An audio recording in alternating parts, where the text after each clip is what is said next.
1999ರಿಂದ 2011ರವರೆಗೆ ಈ ಜಿಲ್ಲೆ Janardhana ರೆಡ್ಡಿಯವರ republic of ಬಳ್ಳಾರಿಯಾಗಿತ್ತು. ಬಳ್ಳಾರಿಯಲ್ಲಿ ಇವರದೇ ಆಡಳಿತ ನಡೆಸಿದ್ರು. ಆದರೆ ಅವರ ಮನೆ ಆಸ್ತಿಯಲ್ಲದರ ಮೇಲೆ ಐಟಿ ರೇಡ್ ಆಗಿ ಅವರು ಜೈಲು ಸೇರುವ ಪರಿಸ್ಥಿತಿ ಅವರಿಗೆ ಎದುರಾಯಿತು. ಆಗ ಅವರು ಸ್ವಲ್ಪ ಸಮಯ ಬಿಜೆಪಿ ಪಕ್ಷದಿಂದ ದೂರ ಉಳಿಬೇಕಾಯಿತು. ಅದೇ ಸಮಯದಲ್ಲಿ ಒಂದು ಪವರ್ಫುಲ್ ಮನುಷ್ಯನ ಹೆಜ್ಜೆ ಬಳ್ಳಾರಿಯಲ್ಲಿ ಸದ್ದು ಮಾಡಿತು. ಅದೇ ನಾರಾ ಭರತ್ ರೆಡ್ಡಿ. 2023ರ ಎಲೆಕ್ಷನ್ ಕಾಂಗ್ರೆಸ್ ಪರ ಬ್ಯಾಟಿಂಗ್ ಮಾಡಿದ ಭರತ್ ರೆಡ್ಡಿ ಸುಮಾರು 86,000 ವೋಟುಗಳಿಂದ ತಮ್ಮ ಜಯವನ್ನು ಸಾಧಿಸಿಕೊಂಡ್ರು. ಅವರ ವಿರುದ್ಧ ಪಕ್ಷದ ಕೆಆರ್ಪಿಪಿ ಪಕ್ಷದ ಲಕ್ಷ್ಮೀ ಅರುಣ್ 48,000 ವೋಟುಗಳಿಂದ ಸೋತ್ರು.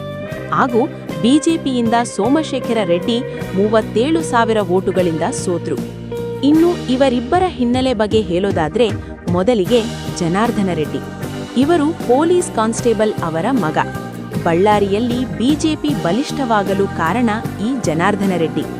ಅಕ್ರಮ ಗಣಿಗಾರಿಕೆಯಿಂದ ಜೈಲಿಗೆ ಹೋಗಬೇಕಾಯಿತು.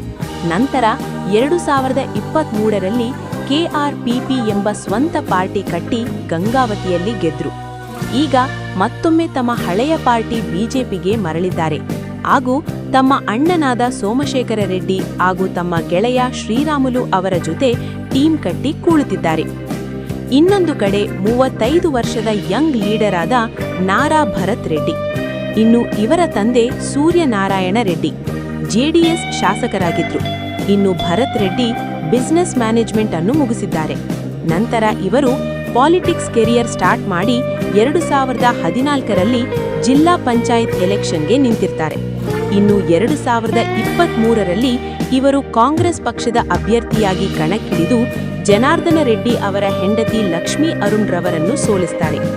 ಇನ್ನು ಇವರಿಬ್ಬರ ಆಸ್ತಿಯ ಬಗ್ಗೆ ಹೇಳೋದಾದ್ರೆ ಮೊದಲು ಜನಾರ್ದನ ರೆಡ್ಡಿ. ಇವರದು 2023ರ ಅಫಿಡವಿಟ್ ಪ್ರಕಾರ ಇವರ ಬಳಿ ಇರುವ ಒಟ್ಟು ಆಸ್ತಿ 246 ಕೋಟಿ. ಅಷ್ಟೇ ಅಲ್ಲದೆ 46 ಕೆಜಿ ಗಟ್ಟಲೆ ಚಿನ್ನ ಹಾಗೂ ಕೆಜಿ ಗಟ್ಟಲೆ ವಜ್ರಗಳಿವೆ. ಹಾಗೂ ಇವರ ಹೆಂಡತಿ ಹೆಸರಲ್ಲಿ 30 ಕೆಜಿ ಚಿನ್ನ ಇದೆ. ಹಾಗೂ ಭರತ್ ರೆಡ್ಡಿ ಇವರ ಬಳಿ ಇರುವ ಒಟ್ಟು ಆಸ್ತಿ 90 ಕೋಟಿ ರೂಪಾಯಿ. ಹಾಗೂ ಇವರ ಬಳಿ ಚಿನ್ನ ಹಾಗೂ ವಜ್ರ ಕಮ್ಮಿ ಇದೆ, ಆದರೆ ಜಮೀನು ಬಹಳ ಇದೆ. ಹಾಗೂ ಬಳ್ಳಾರಿಯಲ್ಲಿ ಮಲ್ಲಿಗೆ ಇವೆ. ಇನ್ನು ಇವರ ಮಧ್ಯವಾದ ಜಗಳಕ್ಕೆ ಕಾರಣ ಬ್ಯಾನರ್ಗಾಗಿ. ಏನ್ ವಿಷಯ ಅಂದ್ರೆ ವಾಲ್ಮೀಕಿ ಜಯಂತಿ ಅಂಗವಾಗಿ ಭರತ್ ರೆಡ್ಡಿ ಬೆಂಬಲಿಗರು ಎಲ್ಲ ಕಡೆ ಬ್ಯಾನರ್ ಹಾಕುತ್ತಿದ್ರು. ಅದೇ ರೀತಿ ಜನಾರ್ದನ ರೆಡ್ಡಿ ನಿವಾಸದ ಮುಂದೆ ಹಾಕಬೇಕಾದ್ರೆ ಜನಾರ್ದನ ರೆಡ್ಡಿ ಬೆಂಬಲಿಗರು ಗಲಾಟೆ ಮಾಡಿದ್ರು. ಹೀಗೆ ಮಾತಿಗೆ ಮಾತು ಬೆಳೆಸಿದ್ರು. ನಂತರ ಕಲ್ಲುಗಳನ್ನ ತೂರಾಡಿದ್ರು. ಹಾಗೂ ಇನ್ನೂ ವಿಕೋಪಕ್ಕೆ ಹೋಗುವಂತೆ ಗುಂಡಿನ ಶಬ್ದ ಕೇಳಿಬಂತು. ಹಾಗೂ 26 ವರ್ಷದ ರಾಜಶೇಖರವೆಂಬ ಕಾಂಗ್ರೆಸ್ ಕಾರ್ಯಕರ್ತ ಪ್ರಾಣವನ್ನು ಬಿಟ್ಟಿದ್ದಾನೆ.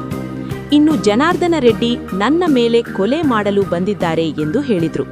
ಇನ್ನು ಭರತ್ ರೆಡ್ಡಿ ಎಲ್ತಾರೆ ಜನಾರ್ದನ ರೆಡ್ಡಿ ಬೆಂಬಲಿಗರು ಗುಂಡಿನಿಂದ ಕಾರ್ಯಕರ್ತನಾದ ರಾಜಶೇಖರ ರೆಡ್ಡಿಯವರನ್ನು ಕೊಂದರು ಎಂದು ಹೇಳಿದ್ದಾರೆ.